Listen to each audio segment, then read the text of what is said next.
Roderick, now former Assistant Director for Investigations for the U.S. Marshals. Art, thanks so much for being here. Thanks, Vanessa. Given your experience, when you hear zero leads, where do you go from there? Well, I think the zero leads is particularly pertaining to individuals calling in with sightings. Now, there seems to be a lot of information that they can dig into here. He's been deported at least 4 or 5 times. And I've seen reports where the last deportation occurred in 2016.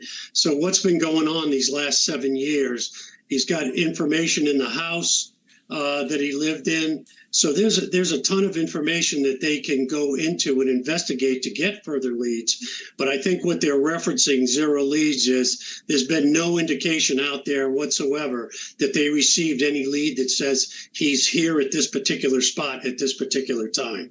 So it's very strange. You would think we would have some indications that people have seen him out there, which means he's gone deep underground or is already back in Mexico, which would open up a whole nother can of worms as far as issues goes during the extradition process. Yeah, is your gut telling you that he may already be in Mexico at this point? That seems to be the logical conclusion, that that's where he would go, especially since he's been deported 4 or 5 times. And that's just the ones where he's been caught. I'm sure he's one of these gotaways several different times. But has he come, there's a lot of questions to be answered here. How many times has he been back and forth between Mexico and the U.S. since his last deportation? How did he get these weapons? Where was he working? What do the people at his job site say? How is he getting money? So there's a lot of questions to be answered here, and I'm sure there's a group of investigators that is going through and trying to pull up that particular information to figure out where to go next. Tell me a little more about the profile here, because given the callousness of these alleged actions, gunning down neighbors, including a small child, is this the type of suspect who's likely to surrender peacefully, and how will officers make an arrest without more bloodshed? That's a good question. I mean, to make an arrest without more bloodshed is going to be on the suspect. If he comes up with a firearm, then deadly force can be used. But, they want this individual safely in custody. They don't want him committing any more crimes. And as bad, as horrible as this crime was, it just makes you wonder what crimes has he committed before without getting caught at all. So I know there's a lot of collaboration going on between U.S. law enforcement and Mexico law enforcement. The U.S. Marshals, DEA, and FBI do have offices in Mexico, which are working this case is the #1 project right now. And we know authorities setting up that reward of $80,000. We are hearing some unconfirmed chatter about them raising that amount. Does that amount need to be higher, or is that not the issue here? Well, generally, when you put out an award amount, and that's a general issue involved in any type of fugitive investigation, is they want to put a reward out there. Maybe somebody will come forward and talk. I think what's happening here is they put $80,000 out there and really haven't got any viable, actionable information. So they're going to up it some more and then see what happens. But I think the big point here is we got to figure out what this guy was doing here in the U.S. for 7 years and how he was functioning, how he was living on a day-to-day basis. Yeah, many questions, and we appreciate your time, Art Roderick. Thank you so much. Todd, back in May of 22, you were reporting from this area of Houston that you said is basically, essentially, it's illegal aliens. I think it's 100,000. It's a colony there, where they had this shooting the other day of the guy went off on his next door neighbor and killed, I think, 5 or 6 people, including a little kid. Walk me through that. Walk me through that. We've got colonies here in the United States now, and when Abbott even brought it up, oh my God, the mainstream media was just terrible. You even said they're illegal aliens.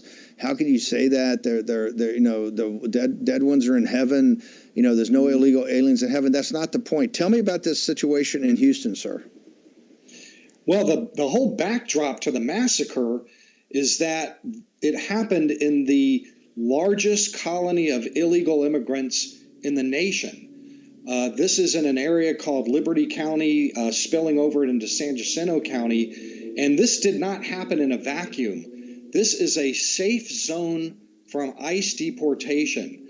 The cartels are highly active. We have probably upwards of 75,000 illegal immigrants that have bought land, owner to buyer financing schemes that is tailor-made for illegal immigrants who can't get regular bank loans. And so they have just flocked to this area, clear-cut, 40, 50 miles of forest, and they're living there in these colonias that look like Central America. I've spent a lot of time down there.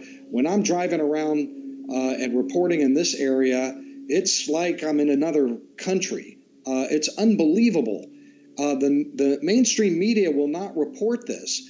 But the reason it's important to report is because ICE and the federals will not touch this area, and it is filled with illegal immigrants, cartel activity, drug trafficking, human slavery. There was a case just a year or two ago of one of them, chained two women to a bed and raped them for a couple of weeks before killing them.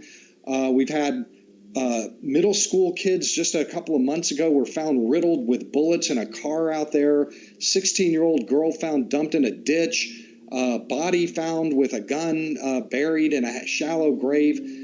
That's the kind of stuff that's happening out there and has been happening all along because there's just no enforcement. And so the reason I know about this is because my book, Overrun, I dedicate the last chapter of the book is dedicated to that community to show the implications of this mass migration crisis. Those kind of communities are cropping up in one degree or another all over America right now. Tent cities, places where people are congregating and buying land or renting places and trailers and setting up, and nobody's bothering to arrest and deport because the administration ended. Yeah, but this is not even where it's bad enough. The ICE agents, the federal government, the FBI, ICE agents won't go do it. But this is all the state of Texas. This is in Texas.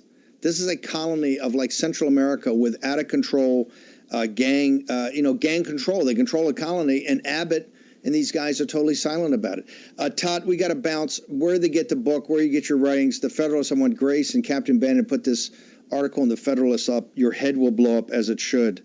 Where do people get your content? Yeah, first of all, Overrun is available anywhere books are sold, Amazon, bookstores, etc. And you can follow me at Bensman Todd on Twitter and T. Bensman at Getter. I'm also on Truth Social, all the usual places. Can we put Todd's cover of his book back up, Overrun, for a second? I just wonder if that photo is the famous photo from Del Rio at the International Bridge. Just understand, there are more Haitians right now, 15,000 Haitians ready to come across, and that's just 15,000 of up to 1 million on the trigger ready to come. Bensman, you're a patriot and a hero. Thank you very much, brother.